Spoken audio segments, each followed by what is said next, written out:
Okay.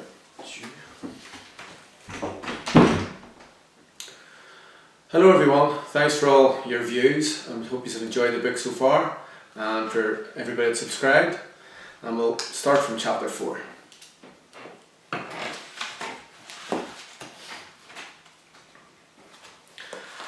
The fight with a spider. The next morning I woke. Sunday. Great. No school. But as per usual, I tripped down to my nan's, who lived just off 10th Street in Orkney Street. But there was a matter of breakfast and to see what form my dad was in first. Down the stairs I went. My mum was already up and tidying the house. "Would you like a bowl of cornflakes, Johnny?" she asked. "Aye, ma, that'd be great." "You'll need to nip to the shop for milk, son." I threw on my trainers, which were lying by the fire. They had dried out now, after I had washed them, and my mum gave me a quid and out the door I went. The shop was just in our corner, and 2 minutes ran me up and down again. It was bloody freezing though, as I ran down the street in my jammies. As I came back up in the front door, my dad was coming down the stairs. He was still wearing the same clothes as he had gone in the bar in last night, and a big fag in his gob. He looked rough. A dirty old unshaven face, old slippers that had seen better days. "Alright, Johnny?" "Alright, Dad," I replied as I walked in the kitchen and handed my ma the milk and her change. "Thanks, son," she whispered. "Mum's the word," and she winked at me. I knew what she meant. Tell my dad nothing about the bingo. A big bowl of cornflakes and loads of sugar. Beaut. I sat down at the table and my dad was already there, smoking his brains out as usual. I horsed the cornflakes into me as quick as I could, and every other mouthful I might as well have been smoking myself, as I breathed in my dad's old stale smoke. Me and my dad never really got on. I hated his drinking, and the way he treated my mum, so we never really got into any conversations. So it was a case of hello and goodbye. I tried just to stay out of his way. I went up the stairs and got washed and changed. The morning just went as usual. My dad on the sofa, my ma cleaning the house. It was about 2:30 when my mum said, "Right boys, let's go and see your nanny." My dad replied, "Yous go ahead, I'll come down shortly." Same old crap. My dad never went. He and my nanny never got on. He'd been in the same spot when we returned. I loved it when it was just me and my mum.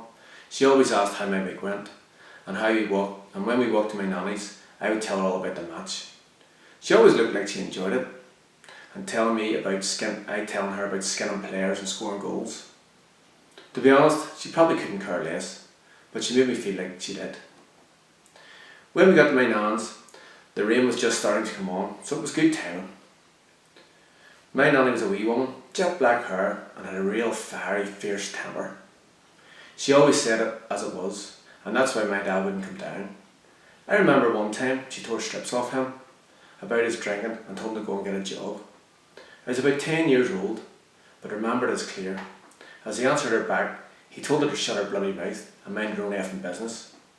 What a mistake that was. She lifted the poker from the fire and beat him 2 or 3 times with it. As he ran out the front door, she swung it again and narrowly missed his head. She hit the door frame and shouted after him, "Don't show your face round here, you lazy bugger." As I walked into my nan's house, I looked up, and the big chunk out of the door frame was still there. I think she left it there to remind my dad if he ever decided to visit again. I smiled to myself and thought, I wouldn't speak back there again. "Hiya, Nanny," I said as I walked over and gave her a big hug. "How's you, Johnny?" "Oh, good, Nanny." "Hiya, Mum, how are you today?" my mum asked. "Alright, love, how's it going?" "Okay, Mum." "Close your eyes," she asked. "What for, love?" "Just close your eyes, I've something for you." My nanny stood there and closed her eyes, and my mum put 2 £20 notes into her hands. She immediately opened her eyes. "Oh my God, love, what are you doing? Where'd you get the money from?" "I won the bingo last night, Mum. The jackpot, 150 quid. "Oh my goodness, that's fantastic. But I can't take this, you keep it." No, Mum, I want you to have it. You're always giving me money." "Oh, okay, love, thanks very much." My nanny was as skint as us, but always seemed to help us out when my dad had done the money in. So I think my mum took great joy when she was able to give her some money back. She seemed to be glowing as I looked at her. My granddad passed away years ago. I never really knew him. I was a baby, but my mum always told me stories about him, working in the shipyard over in East Belfast, and how he walked to and from work 6 days a week. He was an ex-soldier who fought in the Second World War and a well-respected man. I sometimes wish that I had known him, because I'd love to hear his stories about the war and how many Germans he killed. My nanny never mentioned him. I think it brought back too many memories and how she missed him. It was probably easier for her not to talk about him. "Jonny, away and put the teapot on, son," my nanny asked as she gave my mum a hug. My nanny always made the same sandwiches, the ham out of the tin, and I always seemed to get the bit with the bloody jelly on it. As I sat there in the front of the fire, picking the jelly off the ham, my nanny said, "Eat it up, Jonny, that's the best bit. It'll put hair in your chest." Yeah, right, I thought, as I sniggered at the thought of it, of getting changed from PE in school and having this big hairy chest. What would my mate say? "What you laughing at, Jonny?" she asked. "Nothing, nanny," I said as I sat and ate my nice jelly ham sandwich, washing it down with a cup of tea. I finished my lunch and set my cup and plate into the sink. "Nanny, is it alright if I use your toilet?" I asked. "Of course, love, you don't need to ask." Out the back door I went and into my nanny's wee small yard. The only thing in it was a coal hole and a toilet, and with it being November, it was going to be a cold seat. As I pulled open the wooden door that was falling apart, I reached around the corner, feeling for this string to put the light on. I probably should have left the light off. The bloody spiders were everywhere. I lifted the newspapers on the ground and had the fight of my life. I swear, one of them spiders turned and growled at me. I must have hit it 2 or 3 times, and the bloody thing never flinched. I threw the newspaper towards the ceiling to try and kill it, but missed and hit the board that was the ceiling. It fell to the floor, but something fell down with it and smacked me on the head, knocking me to the ground. When I got to my feet, I looked towards the house, hoping my mum and nanny hadn't heard anything. Nope, I was fine. I felt my head for blood and felt a big bloody bump. Fuck, that was sore, I thought to myself. I sneezed with the dust and rubbed my eyes. As I looked at the floor, I saw a rusty old tin, and I lifted it. It was an old biscuit tin that had been sealed with sellotape. I set it on the toilet seat so I could lift the board and put it back up, so that when my mum or nanny came, they wouldn't shout. I closed the door behind me and sat in the toilet to open the tin. Inside was a gun. I lifted it and looked at it. It was really heavy and it was stinking. It looked like a gun a cowboy would have used, and as I examined it further, I noticed it was loaded. It had 7 bullets in it, and it scared the crap out of me. I'd never seen a gun before, never mind held one. I set it down to see what else was in the box. There were some old photos on a folded up piece of paper with names and addresses on it. I looked at the photos. One of them was a man and a woman. They looked like they were about 20 or so. I turned it round and it said, "Lily and Jim, 1939. I looked at it again. Oh my God, that's my nanny. And that man must be my granda. And it hit me. This gun must be his. I heard the back door open. "Jonny, you finished yet? We're heading home now," my mum shouted. "Just a minute, Mum, coming now." I put the gun and the photos back in the tin, put the lid on it and stood up in the toilet. I moved the board over slightly and hid the tin. Then I replaced the board and flushed the toilet. I thought to myself, no way I'm going for a crap out there. I will nip it till I get home, and slammed the door shut. We left my nanny's after a while and headed back home. By the time I got there, it was a quick dash up the stairs into the toilet. Just made it. Chapter 5. A face full of custard. Monday came round too quick. I was out of the door and met Billy at the bus stop. To get the bus for school, of course.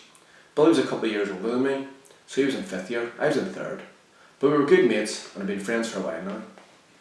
As we got on the bus, it was bunked as usual, standing room only, and the journey took about 10 minutes to the boys' model on the Ballyson Road. My race class was Mr. Walkinshaw, a tough, well-built man who had a glass eye and a temper you wouldn't mess with. I remember one day in class we were all messing around, and Walkinshaw wasn't going to put up with it. He ordered through the toughest boys in our year out of class for messing, and as we all tried to see what was going on through the frosted glass, old Billy was fair digging the 3 of them. It lasted about 2 minutes, and when the 4 of them came back into the class, you could hear a pin drop. Jonty, Paul and Jason all came in holding their jaws, and Billy said, "Right class, back at work." Fuck, I thought, he's just knocked the melt out of 3 of them. After that day, nobody messed around again. When you saw Billy anywhere, you kept your head down and just faded in the background. After Rage I had double maths. I love this subject. I think working with Nigel on Saturdays and working with money gave me a different way of counting, and I found problem solving easy. Lunchtime was great, and a race to the lunch hall was a must. The quicker you got there, the more chance you had for seconds. In the queue for lunch was the usual suspects. Jonny at the front, followed by his two henchmen, Paul and Jason. I got in about 10th, so the chances were good for seconds. The closer I got to the top of the queue, I was wanting to know what was on the menu. Burger and chips, followed by coconut cake and custard. Oh my god, brilliant. It had to be a quick turnaround if you were ridden with a chance for another bit of cake. Alright miss, how are you today? I said at dinner later. Alright Jonny, your favourite today son? Aye miss, you make the nicest cake and custard in the world. Aye Jonny, you say all the right things. As she lifted another bowl with cake and custard and set it under the bench, she said, I hear it's your birthday, and she winked at me. I played along. Aye miss, it is. As I smiled I caught the attention of Jonny and his henchmen. They turned and said, oh aye Jonny, birthday boy. Great, we'll see you outside. Fuck. I'm in for a kicking, all over a bit of bloody cake. As I sat there with my mates eating my burger and chips, I thought, how am I getting to this? My mind was running wild. Should I make a run for it, or should I just breathe it out? Well, there was an extra portion of cake and custard, with my name on it, and how bad it could be. A couple of smacks maybe. As I tucked into my second bit of cake, the three stooges walked past, reached from behind me and pushed my head in a bowl of custard. Happy birthday, ball bag, Jonny said. As I lifted my head, now all dripping with custard, everyone was laughing and pointing. Bastard, I thought. Well, what could I do? Those three would knock the bollocks clean out of me. One of the dilly ladies came over with a cloth and said to me, here Jonny, clean yourself up. Thanks miss, I was enjoying that too. Don't worry son, come back after school, I have a bit left over for you. Ah, thanks miss, I'll see you then, and off I went. As I walked past the office, a brainwave came to me. Excuse me miss, I lost my coat on Friday. Was it handed in? Don't know Jonny, come in, you'll have to check the lost and found. As I rummaged through a big box in the office store, I just wanted a coat that would fit. Brilliant, a duffel coat. It was black as well. I looked around where I found a pen and quickly wrote my initials on the label. I looked over my shoulder to make sure nobody had seen and said, brilliant miss, here it is. As I stood up, something caught my eye. The toe of a football boot. I plundered again in the box. Holy shit, a pair of Umbros. And they looked about my size. I opened my school bag up and put them inside. My heart was thumping. A pair of boots. My first pair of boots. As I walked through the office I said, thank goodness miss, you couldn't do with a coat and weather like that. I couldn't get out of the office quick enough. I just got out of the door when I heard, here, Jonny, hope them boots fit you as well. I turned and said, thanks miss, so do I. Fucking caught. You couldn't get away with nothing in our school, or was it just me? I seem to get caught every time. I couldn't get the rest of the day in quick enough. 25 past 3 and the bell went. I was at the door like a rat out of the drain pipe and on the bus home. I sat beside Billy on the way and showed him my boots. Where'd you get them from, mate? Billy asked. In the lost and found, mate. Aren't they weaker? Look a bit big. What size are they? Dunno. As I looked at the label, it read size 6. They're a 6, mate. Bit big, but beggars can't be choosers. I replied, laughing. Aye, mate. Try them bad boys out for Saturday. Off the bus and a quick dander home, and in through the front door. Right, Mum, I said as I threw my bag in the corner, and up the stairs and I went to try my new boots on. I was so excited. Pulling on the right boot, then the left. I stood up and yep, 2 sizes too big. But God, they were cute. My mum came in. How's your day, son? I looked over and she noticed my boots and my big grin. Where'd you get them fancy shoes from? They're in a lost and found in school. Nobody claimed them. The secretary gave me them. I lied through my front tooth. They're football boots, Mum. Aren't they smashing? Aye, son, they're lovely. You'll score loads of goals in them. I hope so. Can't wait for Saturday now. The rest of the week was just the same old crap. Up, school, home, tea, bit of TV, then bed. Up, school, dodge Jonny and his cronies to avoid getting a beating, and then home. It was bloody Groundhog Day until Saturday.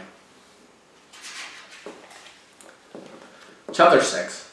Smelly Cat Woman. Working with Nigel down Dover Street. Alright Nigel, how's the form? Filled in and sent away, son.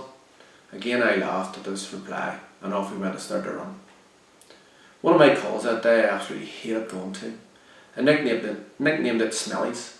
She was an old woman who had about 10 cats and they never get out. So when I rapped the door it was always the same outcome. Come on in love, the door's open. A big deep breath and then I went. Hello missus, what would you like today? I asked, holding my breath, trying not to breathe in. Close the door quick in case my babies get out, she replied. I was slowly running out of breath as I looked round and there were the cats, bloody everywhere, and cat shit as well. I was now out of breath and had to inhale. Oh my god, the smell was overpowering. I coughed and tears started running down my face. Are you okay, love? The wee woman asked. Have you caught that old cold that's going around? Aye, missus, I have. I was coughing again and the stench was getting worse. I had to get out of there, and quick. Will I give you just a mixture today? Aye, love, that'll do. I bolted out the front door gasping for air, and there was Nigel with his window down, laughing his head off. Are you alright, Jonny? He asked. Laughing and laughing. Oh my god, Nigel, it's bad today. I couldn't breathe in there. There's cat shit everywhere. I can't go back in. You'll have to go. No chance, son. It's your call, so suck it up. And away you go. I lifted 4 mixed bottles in a big deep breath and then I went. When I closed the door behind me, so I didn't let the woman's cats out. Doing my best not to breathe in, I said to the woman. That's a quid, missus. Where will I put these bottles? In the kitchen, love, she replied. Holy shit, I thought, I'm never going to get out of here. For a brief moment it took me to dodge the cat shit and set the bottles down on the kitchen table. I had run out of breath. I did my best not to cough, but the smell was burning my nostrils and I started coughing again. You may get yourself to McDonald's and get a tonic for that cough before it turns into something more serious, the wee woman said. Aye, missus. As I said, I held my hand out for the money, and again another breath and another cough. There you go, love, the woman said as I put the pound in my hand. Again I dodged the cat shit and out the door I went, gasping for air. As I got into the van, Nigel said to me, Did you not get the aunties? I thought to myself, not a bloody chance am I going back in there. She hadn't finished them, Nigel, I replied. Alright, he said, laughing. Your turn next week, mate. I couldn't breathe in there, the floor was covered. Not a chance, Jonny. That's why you get the big bucks. He laughed. I couldn't get that smell out of my nose all day. We finished the run, and I got my wages and said my goodbyes. See you next week. Aye, Jonny, no worries. And I slammed the door shut. I went straight up the stairs to get changed for the match. Same thing as last week. The banter all week was brilliant. We were going to get duffed. Well, that was the call. Not a chance, I thought. Up against Billy left back, my new boots. This was going to be easy. A rap came to the door. My mum shouted, Billy's at the door, Jonny. Come on now, ma. And out the door I went. Be back for your tea, son, my mum said. Aye, ma, see you later. When we got up to the Woodfield, the teams had already set up. Coats for nets, in between 2 sets of trees. Steve shouted at me, Come on, Jonny, hurry up, we're about to kick off. On my boots and I felt 10 feet tall. Nobody was going to take the ball on me. We kicked off and straight away Steve passed the ball out to me. My first touch was awful, and Billy took me and the ball. What the fuck, I thought, as Billy ran up the lane, leaving me in my arse. I had a brutal game, even managed to lose one of my boots as I ran up the lane. I got a quarter half from Billy as he again took the ball off me and called me a muppet. The game finished 2-0 the Glencairn ones, and I was mostly to blame, kept giving the ball away. As me and Billy walked down home, he was winding me up. You were shit today, he said. I don't know what was wrong, Billy. It's them bloody boots. They're too big for you. Probably, Billy. They're going on the fire when I get home. Wise up, Jonny. I'll take them. I'm a size 6. I handed the boots over to Billy. Hope they bring you more luck than me, mate. Easy come, easy go, I thought. But I still needed a pair of boots. I said my goodbyes to Billy and went in through the front door. Well, that's another few chapters for you. Hope you enjoyed them. If you do, tell a friend, get them subscribed, and they'll get tagged in it. Thanks very much. Bye.